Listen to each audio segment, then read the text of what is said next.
MSNBC investigative correspondent Mark Santia reports from New York City. Tom Verney is a former NYPD detective and independent political strategist and co-founder of the Lincoln Project. Reed Galen is with us as well. So, Mark, give us the latest. Where does this investigation stand right now?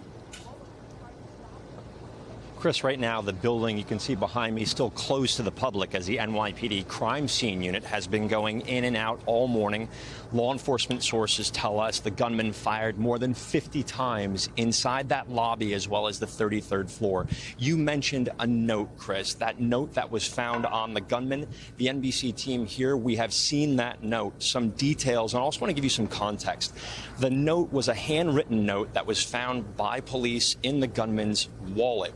The note is 3 pages in length. 2 pages are written on a notepad that's less than 6 inches in width. It was out of a daily planner. And another note was scribbled on a small blue-lined notepad paper. Now, there are different inks, different pens that were used. And what's significant to officials familiar with this 3-page note, they tell us, the note includes his computer password. On that note, he said, quote, "Please study brain for CTE. I'm sorry." Quote, "The league knowingly concealed the dangers to our brains to maximize profits. They failed us." This building here, Chris, is home to the NFL. This is the NFL headquarters. And right now, officials believe that the gunman specifically targeted this building. They are saying what's significant is that his computer password was on that handwritten note. Officials believe he's leading investigators to that, to his computer, that there's more information there. NYPD is leading this investigation along with the NYPD Major Case Squad, Manhattan North Homicide, and they will be looking at his computer, at his devices, and that's sort of the focus. But again, right now, Chris, a very active scene as the NYPD is still working, still collecting evidence at this point.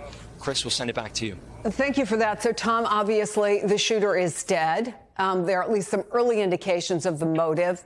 So in a case like this, what's the focus of the investigation? What are they trying to learn right now? Good afternoon, and my sincere condolences to all those who have been affected by this horrible, unspeakable tragedy.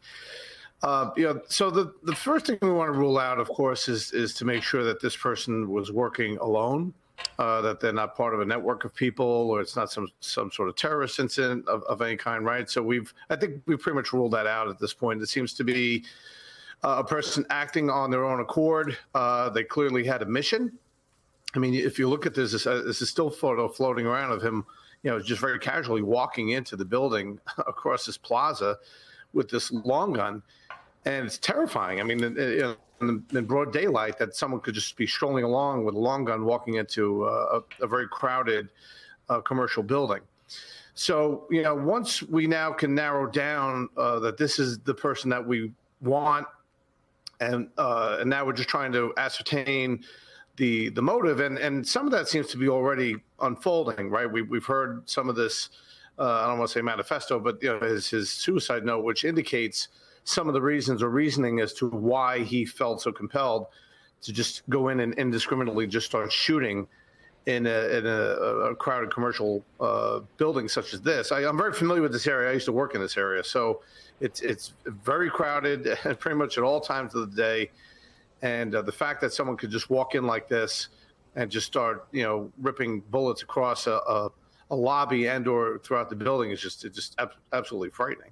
Yeah, I mean, they say that he double parked and walked in. Even if someone saw him, for example, and tried to call 911, you wonder if there would have been enough time.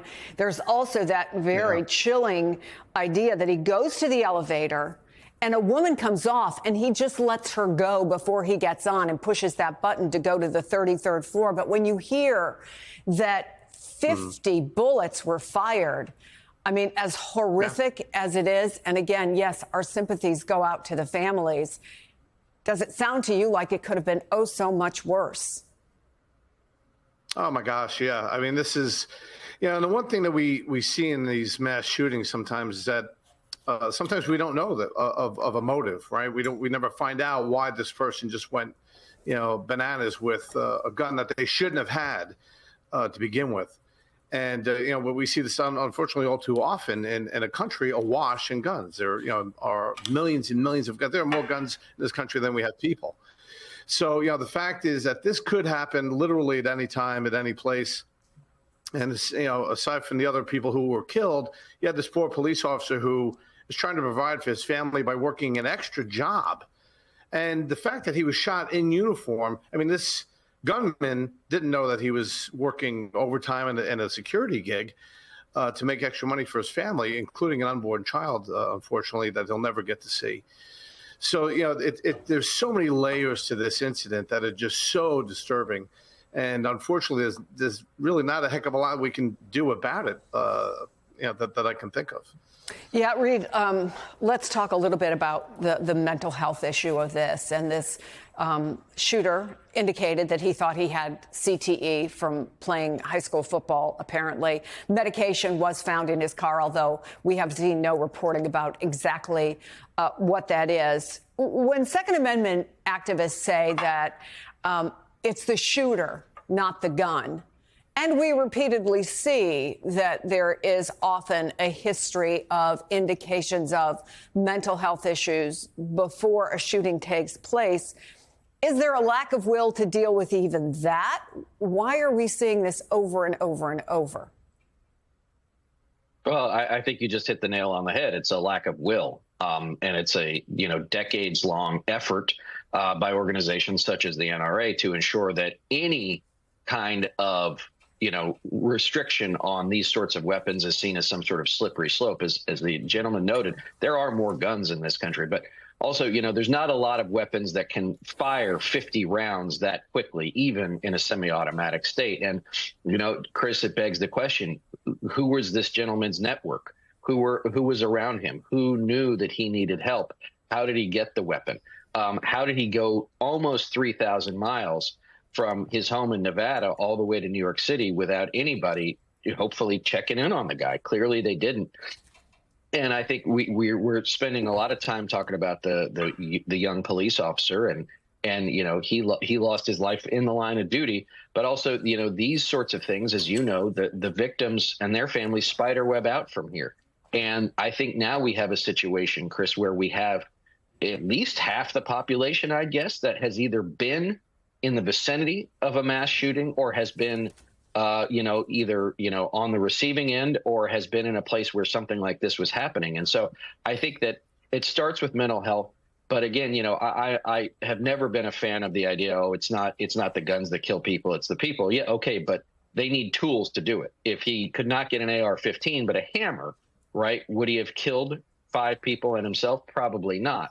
And so I think that this just, again, we're going to hear lots of thoughts and prayers from a lot of people who fundamentally just don't care, because if they cared, things would change, and they don't. You are absolutely right in the sense that there are now college students who have gone through a mass shooting, who had gone through a mass shooting while they were in high school. That's where we are. Mark, Reed mentioned this a little bit. One of the victims was an officer, Officer Islam. He leaves behind a wife, 2 children, and a 3rd child that he and his wife had on the way. Tell us more about him and the other victims, what we know. Chris, we know 2 women and 2 men were killed. 3 people were killed in the lobby. 1 person killed on the 33rd floor. There are several different companies here, the NFL. There's also Blackstone. Blackstone lost one of their own. Blackstone confirming that their executive passed away, saying, quote, "We are heartbroken to share that our colleague, Wesley LePatner, was among those who lost their lives in the tragic incident at 345 Park Avenue.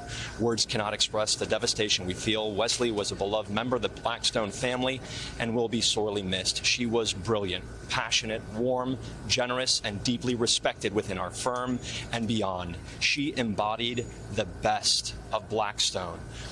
Wesley passed away also, as you said, an NYPD police officer, Officer Didain Rule Islam, who was a son, a husband, and a father. He has 2 children, and his wife is currently pregnant with their 3rd child. There is, Chris, another person who was shot by the gunman.